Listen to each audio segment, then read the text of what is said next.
വിദ്യാഭ്യാസ അവകാശ നിയമം കർശനമായി പാലിച്ചുകൊണ്ട് LP UP സ്കൂളുകൾ ഇല്ലാത്ത പ്രദേശങ്ങളിൽ അടിയന്തരമായി സ്കൂളുകൾ ആരംഭിക്കണമെന്ന ബഹുമാനപ്പെട്ട സുപ്രീം കോടതിയുടെ വിധി സംസ്ഥാന സർക്കാർ ഗൗരവമായി പരിശോധിച്ചു വരികയാണ്. മലപ്പുറം ജില്ലയിലെ ഏലമ്പ്രയിൽ സ്കൂൾ അനുവദിക്കുന്നതുമായി ബന്ധപ്പെട്ട കേസിലെ വിധി മാനിക്കുന്നുവെങ്കിലും വിധിയിലെ പരാമർശങ്ങൾ കണക്കിലെടുത്ത് പുനഃപരിശോധന ഹർജി നൽകുന്ന കാര്യം സർക്കാർ സജീവമായി പരിഗണിക്കുകയാണ്. വിദ്യാഭ്യാസ സൗകര്യങ്ങളുടെ കാര്യത്തിൽ ഉത്തരേന്ത്യൻ സംസ്ഥാനങ്ങളിലെ സാഹചര്യമല്ല കേരളത്തിലുള്ളത്. National statistical office, NITI Aayog എന്നിവയുടെ കണക്കുകൾ പ്രകാരം കേരളം വിദ്യാഭ്യാസത്തിൽ ബഹുദൂരം മുന്നിലാണ്. 100% സാക്ഷരതയോടെ കേരളം ഇന്ത്യയിൽ ഒന്നാമതാണ്.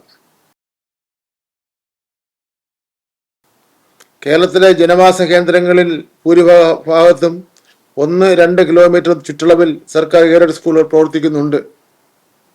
സ്കൂൾ കൊഴിഞ്ഞുപോക്ക് കേരളത്തിൽ ഏതാണ്ട് 0-ന് താഴെയാണ്. 0-ന് താഴെയോ അടുത്തോ ആണ്. ഇത് ദേശീയ സാഹചര്യങ്ങളെക്കാൾ എത്രയോ മികച്ചതാണ്. അതായത് സ്കൂൾ ഇല്ലാത്തതിൻ്റെ പേരിൽ കേരളത്തിൽ ഒരു കുട്ടിക്കും പഠനം നിഷേധിക്കപ്പെടുന്നില്ല.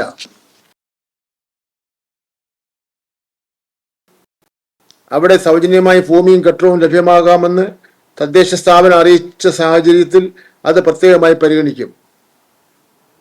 വിദ്യാഭ്യാസ അവകാശ നിയമം നടപ്പിലാക്കുവാൻ പ്രതിജ്ഞാബദ്ധമായ സർക്കാരാണിത്. എന്നാൽ അത് ശാസ്ത്രീയവും മായ രീതിയിലായിരിക്കണം നടപ്പിലാക്കേണ്ടതെന്നതാണ് സർക്കാരിൻ്റെ നിലപാട്. ഇന്ത്യയിലെ മറ്റ് സംസ്ഥാനങ്ങളുമായി താരതമ്യം ചെയ്യുമ്പോൾ കേരളത്തിൻ്റെ പൊതുവിദ്യാഭ്യാസ മേഖല മികച്ചു നിൽക്കുകയാണ്. കേന്ദ്ര വിദ്യാഭ്യാസ മന്ത്രാലയത്തിൻ്റെ UDAIS പ്ലസ് റിപ്പോർട്ടുകളും ഏറ്റവും പുതിയ PGI സൂചികകളും അടിസ്ഥാനമാക്കിയിട്ടുള്ളതാണ് ഈ വിവരങ്ങൾ. നമ്മുടെ രാജ്യത്തെ സ്കൂളുകളുടെ എണ്ണവും ജനസംഖ്യയും തമ്മിലുള്ള അന്തരം പരിശോധിച്ച് ഇപ്പോൾ കേരളം പുലർത്തുന്ന ഗുണനിലവാരം വ്യക്തമാകും. ഉദാഹരണത്തിന് 24 കോടിയിലധികം ജനസംഖ്യയുള്ള ഉത്തർപ്രദേശിൽ ഏകദേശം 2,50,000-ത്തിലധികം സ്കൂളുകൾ പ്രവർത്തിക്കുന്നുണ്ടെങ്കിലും ഓരോ സ്കൂളിലും പഠിക്കുന്ന കുട്ടികളുടെ എണ്ണം കണക്കിലെടുക്കുമ്പോൾ അവിടെ വലിയ സമ്മർദ്ദമാണുള്ളത്. അതുപോലെ 13 കോടിയിലധികം ജനസംഖ്യയുള്ള ബീഹാറിൽ 93,000-ത്തോളം സ്കൂളുകൾ മാത്രമാണുള്ളതെന്നത് ജനസംഖ്യ അനുപാതികമായി നോക്കുമ്പോൾ വളരെ കുറവാണെന്നും ഇത് ക്ലാസ് മുറികളിലെ തിക്കിത്തിരക്കിന് കാരണമാകുന്നുവെന്നും കണക്കുകൾ സൂചിപ്പിക്കുന്നു.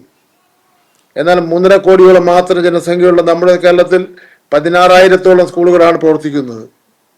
സ്കൂളുകളുടെ എണ്ണത്തെക്കാൾ ഉപരി ഓരോ വിദ്യാർത്ഥിക്കും ലഭിക്കുന്ന ശ്രദ്ധയ്ക്കും സൗകര്യങ്ങളുമാണ് നമ്മുടെ മുൻഗണന നൽകുന്നത്.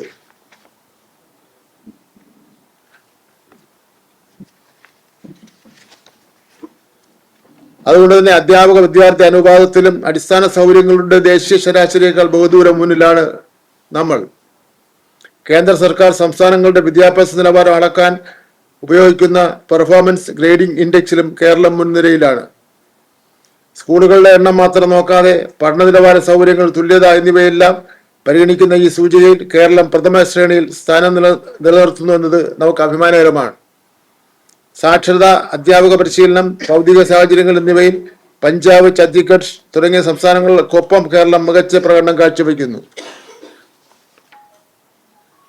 ചുരുക്കത്തിൽ സ്കൂളുകളുടെ എണ്ണം കൂട്ടുക എന്നതിലുപരി നിലവിലുള്ള സ്കൂളുകളുടെ അന്താരാഷ്ട്ര നിലവാരത്തിലേക്ക് ഉയർത്തുക എന്ന നയമാണ് നമ്മൾ സ്വീകരിക്കുന്നത്.